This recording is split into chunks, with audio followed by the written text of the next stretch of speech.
Let's continue our retirement calculation discussion with finding out how much money we need to have saved for retirement. So we take, first thing we do is draw our picture.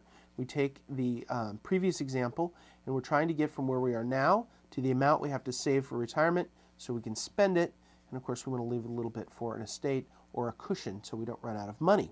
So in our previous example, we had $136,222 we needed per month. That would be a payment from your present value of your savings at age 65 to your future value of your estate, and the payment would be $136,000 per year. That's the amount of income you could pull out of your savings, your amount of money you've saved for retirement. But this number of 136,000 may be coming in from different sources. A common source would be Social Security. So we need to adjust this number for different sources if we're going to find out the number that we need to have saved so we could withdraw it. So if you think of this number as your 401k or your IRA and you're going to supplement it with a pension, possibly you have a pension through your work, or that you have Social Security if you believe Social Security will be there when you retire, we want to adjust this number. So let's make an adjustment.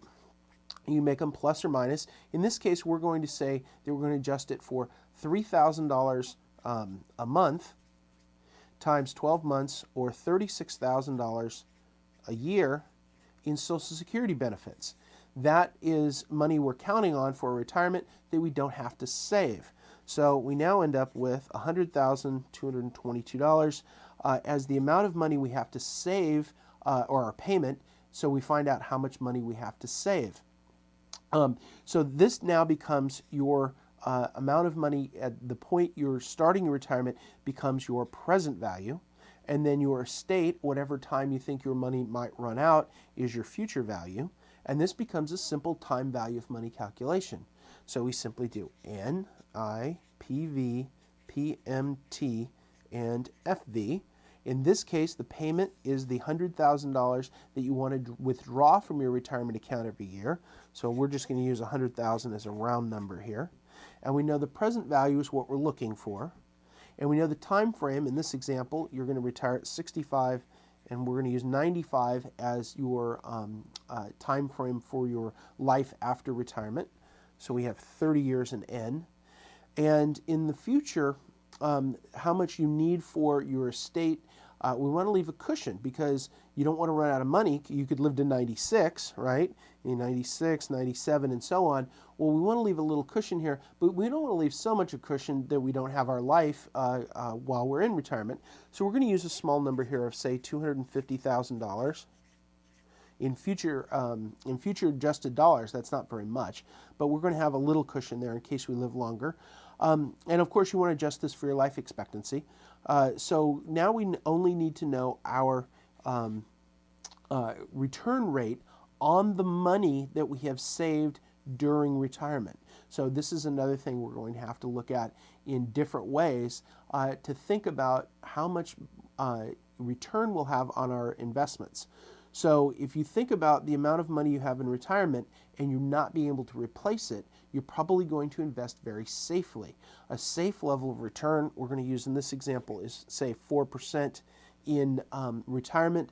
That's usually very secure. Obviously, this is going to depend a lot on inflation, but we're going to start with an example of 4% in retirement, and that's the amount of money you've saved being invested at 4% over the next 30 years. So it's fairly conservative.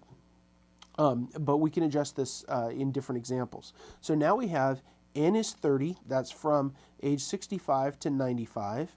The return rate on the investment is 4%. The amount you're withdrawing every month is $100,000.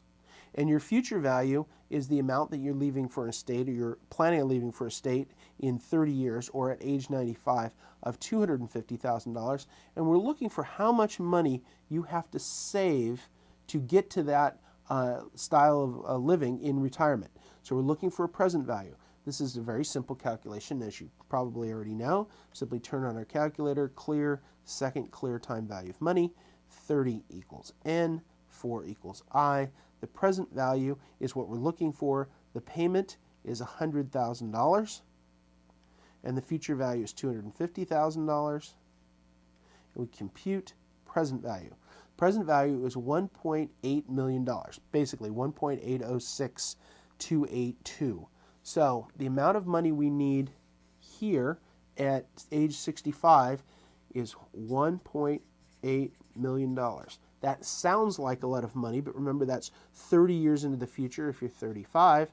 And so, and we're withdrawing $100,000 per year over the next 30 years. So 1.8 is the number that we need to have saved to be able to afford our retirement that we calculated previously, and leave an estate of $250,000 and live until we're 95 years old. Obviously, you can do this calculation in several different ways. You can reduce the amount of time during retirement, or you could increase it if you have a higher life expectancy and you want more time. Also, you could change the rate of return on your investments going forward. 4% is very conservative. In retirement, you might be able to take more risk than that, 6%, maybe even 8%, which would start to get you into some stocks and more risky equities. Your payment is based on your lifestyle. Remember, you can always go back and have a little smaller lifestyle in retirement and adjust that calculation so your payment's less. You could go back and adjust for Social Security. A lot of people, in fact, everyone should do this at least once, is take Social Security out of your retirement and assume it's not going to be there and see how much money you would have to save without it. And of course, your future value, your estate, how much of an estate. Some people may want to have a large estate. They have a lot of family. They feel that it's very important to leave some money to their heirs. Other people will take this number down to zero and reduce their life expectancy down to a more reasonable number, 85 or 90 years old, to be able to make this calculation work. In any situation that you have in your life, just adjust the numbers to what you feel comfortable with, and remember to do it in ranges, because you don't want a specific number. You want a range of possibilities, because we're projecting again into the foggy window. So this is the way to do the calculation.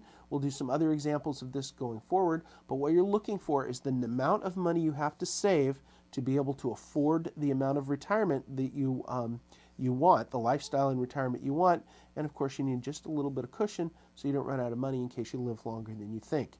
So we're going to do different variations of this, but this is the basic process.